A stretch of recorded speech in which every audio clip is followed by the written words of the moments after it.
Gitak-o pa na sa Cebu City Police Office ang ilang gipahigayong pakisusi sa gingong pagpaabang sa karaang Kamagayan Barangay Hall sa Dakbayan sa Sugbo.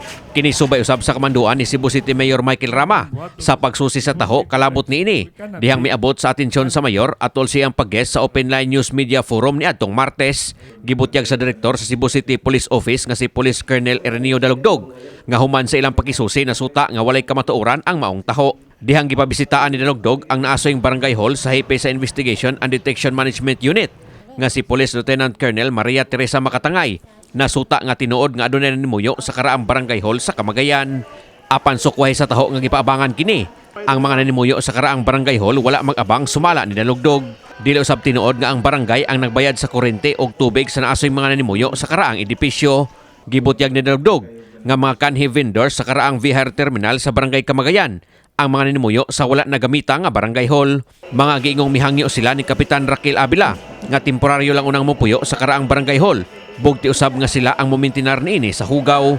Sa pagbisita sa My TV Cebu kaganiha sa karaang Barangay Hall sa Kamagayan, among naabtan ang mga ninimuyo sa dapit nga adunay gipangbuhat. Makita usab nga adunay mga hinayhay sa sanina sa dapit nga nagmatuod nga adunay ginanimuyo sa lugar. Gi-allow lang sila dito gi-allow lang sila dito nga mag-stay.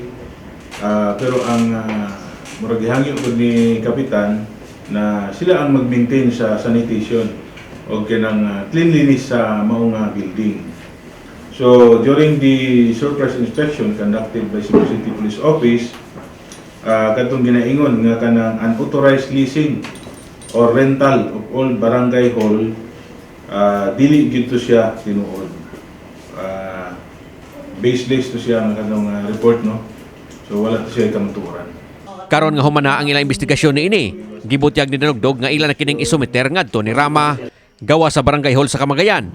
Ang kapulisan sa Dakbayan sa Sugbo kauban ang Cebu City Traffic Office gimandon usab sa pagkuha sa mga karaang truck sa basura ug mga sakyanan diha sa may Barangay Hall sa Guadalupe ning Dakbayan sa Sugbo. Gumikan kay makahatag kini og karisko sa katawhan. May report amo na siyang i-submit kay Honorable Mayor Michael Lopez. Kini si Greggy Magdadaro alang sa My TV Cebu.